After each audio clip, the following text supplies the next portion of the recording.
हे मी पहिलं जिल्हाधिकारी कार्यालयाला आणि पेट्रोल पंप चालक यांच्याशी एवढंच बोलतो की आमचे जेवढे रिक्षा चालक आहेत त्यांच्यासाठी स्वतंत्र लाईन करावी आणि सगळ्याशी जेवढे रिक्षा चालक आहेत हे जे आज हे प्रदूषण मुक्त हे होण्यासाठी रिक्षा सीएनजी बनवला आहे, पेट्रोल पासून आणि डिझेल पासून.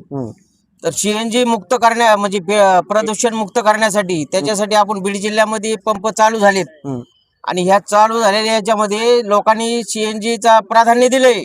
पण जर आम्हाला इथं लाईन भेटत नसेल तर त्याचा उपयोग नाहीये. आम्हाला जर 4-4-5-5 घंटे लाईन म्हणजे आम्हाला जर 4 व्हीलरच्या लाईन मध्ये जर राहायचं म्हणलं तर एक गाडी 8-8 किलो घेऊन जाते 4 व्हीलरची आणि आमच्या ह्याला प्रेशर भेटत नाहीये. प्रेशर न भेटल्यामुळं आम्हाला 1-2 किलोच्या ह्याच्या ह्याने भेटतंय. पण साधारणतः तुम्ही एक वेळेस 1 किलो जर तुमच्या गाडीमध्ये सीएनजी भरला तो किती वेळ चालतो? एक दिवस 1 किलो मध्ये काय 1 दिवस चालणार आहे? बरं 1 दिवस चालला म्हणजे तुम्ही आमच्या गाडीची 3 किलोची कॅपॅसिटी आहे गाडीची. आमच्या रिक्षाची फक्त 3 किलो आमच्या गाडीमध्ये बसतोय आणि जर आम्ही दुसऱ्या 4 व्हीलरच्या गाड्या जर 8-8 किलो घेऊन गेल्या तर आम्हाला त्यावेळेस प्रेशर भेटत नाही आणि भेटत नसल्यामुळं आम्हाला त्यावेळेस ज्यावेळेस आमचा नंबर येतोय त्यावेळेस आम्हाला आमच्या गाडीमध्ये काहीच उपलब्ध होत नाही. आमच्या गाडीमध्ये सीएनजी उपलब्ध बसत नाहीये आणि परत म्हणजे तुमचा संपलाय नंतर या असं त्याची हे आरेरावीची भाषा. म्हणजे तिथं आम्हाला म्हणजे उपलब्ध एकच गाडी येते दिवसामध्ये. बीड जिल्ह्यामध्ये एकच पंप आहे आणि त्या पंपामध्ये फक्त एक गाडी येते दिवसाला. दिवसभरामध्ये किती वेळ जातो तुमचा सीएनजी वर? 4 घंटे. आमचे 3 ते 4 घंटे तिथं मोडतात आणि तिथं गेल्याच्या नंतर नंबरला गेल्याच्या नंतर आम्हाला आम्हाला काहीच भेटतच नाही. परत जावं लागतंय आम्हाला. परत दुसऱ्या दिवशी गाडी आल्याच्या नंतर पण गाडीचा मेसेज नाही किंवा काही नाही. आणि हे जे आमचे रिक्षा चालक आहेत नवीन गाड्या घेतल्यात कोणी काय ह्यांचा प्रॉब्लेम असा आहे की 8-8, 9-9, 10-10 हजार त्यांना हप्ता आहे. हे कसं शक्य आहे? हे 3-3, 4-4 घंटे जर तिथे हे झालं तर हे होणार नाहीये. तर तुम्ही त्याच्यावर काहीतरी प्रशासनाने हे करायला पाहिजे आणि योग्य तो निर्णय घेऊन हे करायला पाहिजे. आम्हाला वेगळी लाईन करून दिली पाहिजे रिक्षासाठी. पूर्ण महाराष्ट्रामध्ये ह्याच्यामध्ये पूर्ण रिक्षासाठी वेगळी लाईन आहे आणि ही लाईन झालीच पाहिजे बीडमध्ये. हे रिक्षावाल्यासाठी एवढी आमची कळकळीची विनंती म्हणजे सगळ्यासाठी, आमच्या रक्षा बांधवासाठी सगळ्याला हे भेटलंच पाहिजे. आमची लाईन झालीच पाहिजे. आता हे जे तुमच्या सोबत आहेत हे पूर्ण टीम हे कोण आहेत? हे आमचे बांधवच आहेत सगळे. हे जे आज तुम्ही बघा हे रिक्षा चालक हे सगळे एवढे रिक्षा लागले तिथं. आज आम्ही जिल्हाधिकारी कार्यालयाला 3दा प्रशासनाला हे दिलंय. 25 पासून देतो, 24 पासून देतो, आज 2026 आहे.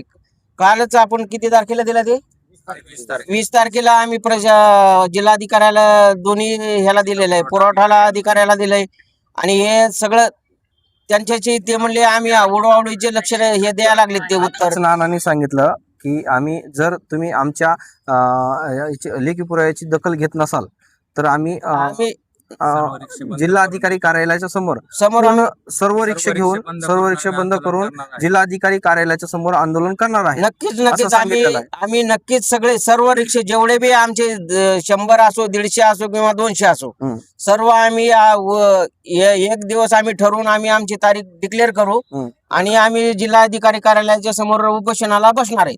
बस एवढंच आमची एवढीच कळकळीची विनंती त्या पंप चालकाला बी सांगतो आणि ह्याला प्रशासनाला बी सांगतो आणि जिल्हाधिकारी कार्यालयाला बी सांगतो. जे पंप चालक असतील त्यांचा रिस्पॉन्स कसा आहे तुम्हाला? नाही, त्यांचा थोडा डळमळीत आहे. तो भाषा थोडी वेगळी तर ते आता बोलू शकत नाही मी. आरेरावीची भाषा असेल किंवा काही असेल थोडक्यात ते सांगू शकत नाही मी.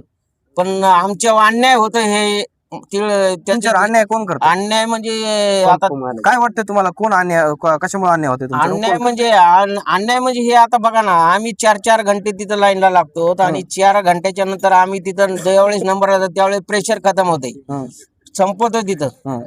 तुम्ही तिथं जाऊन बी विचार करा. तुम्ही तिथं जाऊन ह्याला पेट्रोल पंपाला विचारा.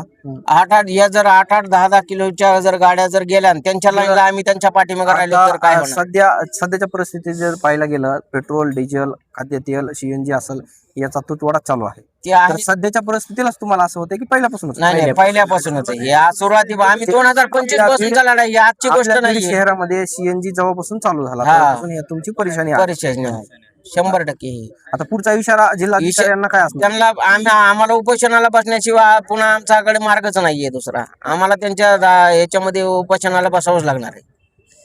एवढी आमची कळकळीची विनंती त्यांनी की आमचं हे करावं. सर्व रिक्षा बंद करून आम्ही तिथे हे करणार, आंदोलन करणार, बसणार. बरं, ठीक. नमस्कार. पहिले सर्वात पहिले तुमचं नाव सांगा काय? मी विनायक जाधव, परमिट चालक मालक संघटनेचा शहराध्यक्ष सहाय्यक. हा. बरं, आमची समस्या अशी साहेब, आम्ही 4-4 घंटे लाईन मध्ये थांबून सुद्धा आम्हाला सीएनजी उपलब्ध होत नाही. आणि मेन मुळात काय तर सगळं युवा वर्ग आहे टोटल, तुम्ही बघू शकता. सगळ्यांनी हप्त्यावरती, ऐका ना सर, तरुण वर्ग आहे, हातावरचा रोजगार आहे. सगळ्या मुलांनी इथं हप्त्यावरती रिक्षा घेतलेले आहेत. लोकांनी म्हणजे मुलांनी कर्ज काढून रिक्षा घेतलेले. आज रिक्षाचा हप्ता भरण्यासाठी पैसे नाहीत साहेब आमच्याकडे. खाजगी सावकाराकडनं कर्ज घेण्याची वेळ आमच्यावर येऊन ठेपलेलं आहेच, पण खाजगी सावकार सुद्धा आम्हाला रिक्षावाल्यांना पैसे देत नाहीत. आज इतके आमच्यावर उपास मारायची वेळ. आम्ही लेकरांचे शिक्षण कसं करावं, आमचं घर उदरनिर्वाह कसं भागवावं, आमच्या परत घरात आरोग्य समस्या आहे, कसं भागवायचं सांगा तुम्ही. हे सगळं करून जर ह्याला तोंड देत असताल तर आमचा उपयोग काय?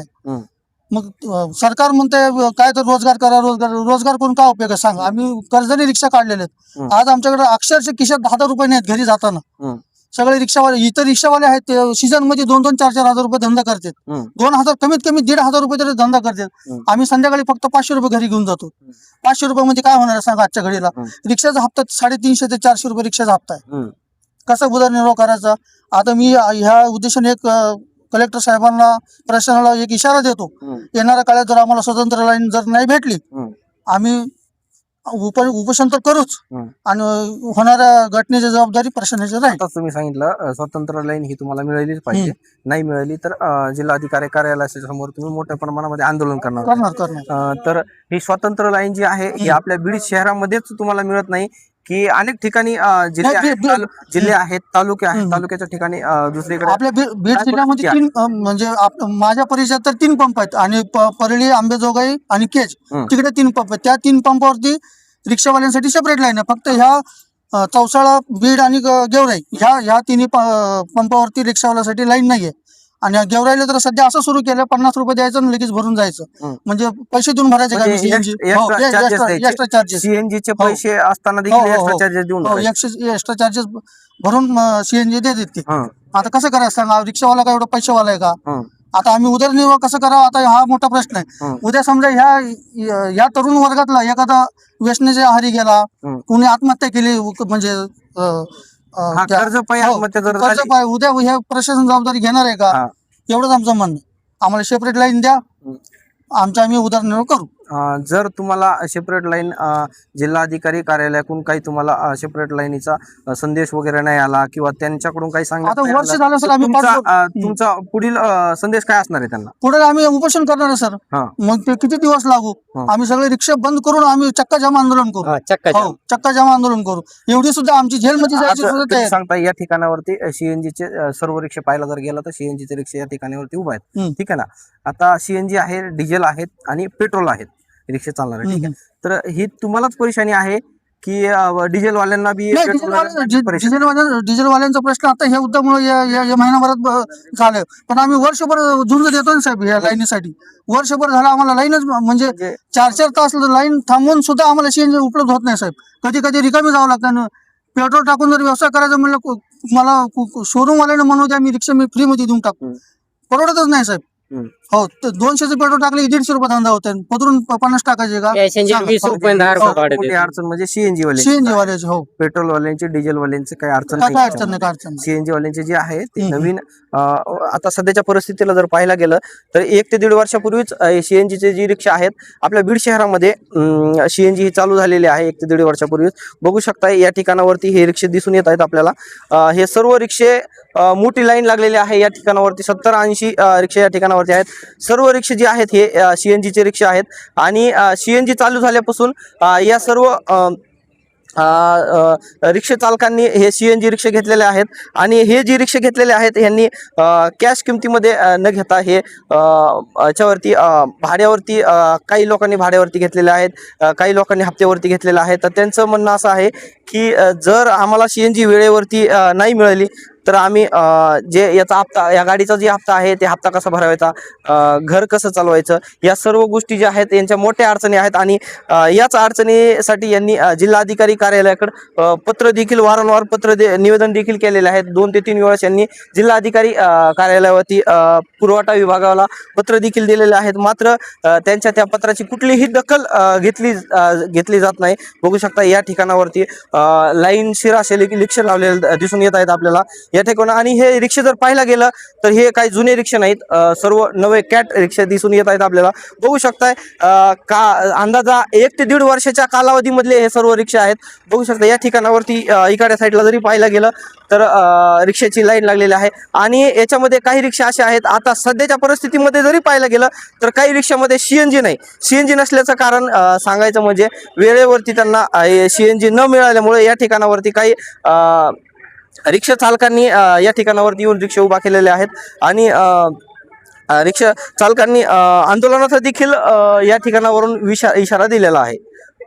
सोबत आणखी काही रिक्षा चालक आहेत, काय त्यांची परेशानी असणार आहे आणि काय त्यांची व्यथा असणार आहे ते मांडण्याचं काम हे आज ते करणार आहेत. बघू आपल्यासोबत एक रिक्षा चालक आहेत. काय नाव आहे तुमचं? राजेंद्र काळे. काय सांगताल तुम्ही? आताच नानांनी सांगितलं की आम्हाला सीएनजी साठी स्वतंत्र लाईन करून देण्यात यावी म्हणून. आम्हाला स्वतंत्र लाईनच पाहिजे, कोणत्या बी हालतीत आम्हाला स्वतंत्र लाईन पाहिजे म्हणजे पाहिजे. कारण आम्ही 4-4 तास तिथं रिक्षा पॉईंट लाईनला थांबून पंपावर आम्हाला तरी पण गॅस भेटत नाही 4-4 तास येऊन सुद्धा. त्यामुळे आम्हाला स्वतंत्र लाईनशिवाय पर्यायच नाही ना. बरं, का स्वतंत्र लाईनच का पाहिजे तुम्हाला? काय कारण काय? आज तुम्हाला काय अडचणी होत्यात म्हणून स्वतंत्र लाईन पाहिजे तुम्हाला? स्वतंत्र लाईन असल्यामुळे काय होईल की आम्हाला रिक्षा सगळे व्यवस्थित जाते ना आमची. ते 4 व्हीलर मध्ये थांबायचं म्हणलं आम्हाला कमीत कमी 4 ते 5 तास जाते. आणि तरी पण गॅस भेटेल म्हणून शाश्वती नाही त्याची. त्याच्यामुळे स्वतंत्र लाईनशिवाय पर्याय नाही आम्हाला, बाकी काही नाही. आम्हाला स्वतंत्र लाईन म्हणजे लाईन पाहिजे. आम्ही जे रिक्षा चालक बीडचे सीएनजी साठी 1 वर्षापर्यंत हे पंपाबरोबर भांडणं करतायत की आम्हाला स्वतंत्र लाईन द्या. कशामुळे? याच्यामुळे की आम्हाला 4-5 तास इथे लाईन घालायला, लाईनामध्ये लागायला आम्हाला पुरत नाही. आम्ही धंदा कधी करायचा, आम्ही घरचा खर्च कधी काढायचा, हे आमचं सगळं हे भांडणं आहे की आम्हाला स्वतंत्र लाईन पाहिजे. कलेक्टर ऑफिसमध्ये पशी पण आम्ही निवेदन दिलेलं आहे सगळा की आम्हाला स्वतंत्र लाईन पाहिजे, पण तिथून पण काय उत्तर आलेलं नाही अजूनपर्यंत. आणि पंपवाला पण काय आम्हाला सहकार्य करत नाही रिक्षावाल्यांबरोबर. आणि आम्हाला एवढा मागणी आहे आम्हाला पंपवाल्यापासून की त्यांनी जरा रिक्षावाल्यापासून जरा सहकार्य करावं आणि त्यांना स्वतंत्र लाईन द्यायला पाहिजे. काय सहकार्य करावं तुम्हाला काय वाटतंय? पेट्रोल पंपवाल्याने तुम्हाला काय सहकार्य केलं पाहिजे? काय वाटतं? सहकार्य हेच आहे का आम्हाला सीएनजी कशासाठी घेतली आम्ही की आमचा धंदा चांगला हो, आमचा वेळ उरे. सीएनजी थोडा स्वस्त आहे, पेट्रोल डिझेल समोर जरा सीएनजी स्वस्त आहे, त्याच्यामुळे तर आम्ही सीएनजी रिक्षा घेतली ना. सीएनजी रिक्षा घेऊन सुद्धा आम्हाला तेच त्रास आहे, मग रिक्षा घेऊन उपयोग काय त्याचा? तुम्हाला काय वाटतं साधारणतः बीड शहरामध्ये किती रिक्षा असतील? नुसतं बीड शहरामध्ये किंवा बीड बीड तालुक्यामध्ये? शहरामध्ये जर बीड शहरा जिल्ह्यामध्ये जर आपण मोजणी केली रिक्षाची तर कमीत कमी 400-500 रिक्षा निघते ना बीडमध्ये. आणि स्वतंत्र लाईन फक्त बीड मध्येच नाही, बाकी तुम्हाला परळीला जावा तुम्हाला स्वतंत्र लाईन आहे, तुम्हाला केज मध्ये स्वतंत्र लाईन आहे. बाकी इतर ठिकाणी कुठे पण गेलं ना तुम्ही रिक्षावाल्यांना कधी रांगेत उभा राहायची गरज पडत नाही. फक्त बीड एवढा आहे की बीड आणि चौसाला आणि गेवराई हे 3 पंप असे आहे की तिथे जाऊन रिक्षावाल्यांना लाईन मध्ये लागावं लागतं. रहिवासी बीड मधल्याच? बीड मधल्याच आहे. बरं, पंपावर गेल्याच्या नंतर तुम्हाला काय अडचण येते? आतापर्यंत काय अडचण आली नाही सांगा? दररोजचीच अडचण आहे ना. ते दररोज जाऊन आपल्याला 4-5 तास तिथे पंपामध्ये टाकायला पुरतं का सांगा मला. एखाद्या दिवसाची गोष्ट वेगळी आहे, त्याला माणूस ऍडजस्ट पण करून टाकतो का बाबा आठवड्यात एखादा गेला आणि 2-3 तास लागले, 4 तास लागले तर काय हरकत नाही. पण दररोज 4-5 तास टाकून कसं पुरणार? धंदा कधी करणार, घर कधी चालवणार, हप्ते कधी फेडणार? त्याला दिवसात धंदा करतो 10 तास, 10 तास मधले जर त्यांनी 4-5 तास पंपावर टाकला तर त्या 4-5 तासामध्ये काय धंदा करणार ते? आणि धंद्याची वेळ मध्ये ते सीएनजी येते आणि त्याच वेळ धंदा असतो. आणि त्यावेळेस जर धंदा असलो आणि तिथे जाऊन आपण रांगेत उभा राहिला तर मग धंद्याची वेळ गेली ना निघून, मग करणार काय दिवसभर? काय नुसतं फिरत बसणार असं सीएनजी भरून. हा? आम्हाला रिक्षावाल्यांना जर स्वतंत्र लाईन दिली तर आमचा काय उपयोग होईल गाडींचा घेऊन, नाही तर हे गाड्या घेऊन काय उपयोग नाही आमचे, आम्हाला काय याचा काय फायदा नाही. स्वतंत्र हे फक्त नुकसानच आहे बस. डिझेल चालवली त्याच्यात फायदा राहिला, हा पेट्रोल चालवली याच्या अगोदर त्याच्यात चांगला होता, हा आणि आता हे सीएनजी घेतली कशामुळे की त्याच्यापेक्षा जास्त फायदा हो आपल्याला म्हणून, हा पण हे जास्त नुकसानच आहे ना त्याचा. डिझेल पेट्रोल 100 हे नुकसान आहे आमचा उलटा आहे. काय कशा प्रकारे नुकसान आहे सांगा ना. नुकसान म्हणजे हे आता नुकसान कसं व्हायला तुम्हाला वेळेवरती सीएनजी मिळाला, नुकसान म्हणजे साहेब तुम्ही तुमच्यासोबत बघा काय असा आता. अनुभव घडला जे तुम्ही आज या ठिकाणावरती सांगताय, काय अनुभव झाला तुमच्या? साहेब बघा आता आम्ही दररोज पंपावर जातात, हा आम्हाला दररोजचा ते सामना करावा लागतात लाईनीचा. हा किती वेळ थांबावं लागतं त्या ठिकाणी? 4 ते 5 तास आम्हाला लाईन मध्ये जातात. लाईन कुठपर्यंत येते, देवकडे मंदिर आहे ना, मंदिर पर्यंत लाईन येते. पंप कुठे राहिला 1 किलोमीटर पुढे, मंदिर कुठे 1 किलोमीटर अगोदर आहे, तिथपर्यंत लाईन येते. आणि तिथून जर रिक्षावाला लाईन मध्ये लागला तर त्याला सीएनजी भेटेल ह्याची शक्यता आहे का? शक्यताच नाही, कारण भेटणारच नाही. आणि मग सीएनजी नाही भेटला तर धंदा कसा करणार तुम्ही सांगा. आणि ते अधिकारीने पण समजायला पाहिजे की रिक्षा हे रोजचे चालक आहे, रोजचा धंदा करणारे माणसं आहे, यांना पोटपाणी आहे. यांना धंद्यामध्ये रिक्षामध्ये लाईन लावून पुरत नाही, कुठेच पुरत नाही लाईन लावायला. आम्हाला स्वतंत्र लाईन दिली तरच आमचं काहीतरी चांगलं होईल, तोपर्यंत आमचा काही चांगला होत नाही.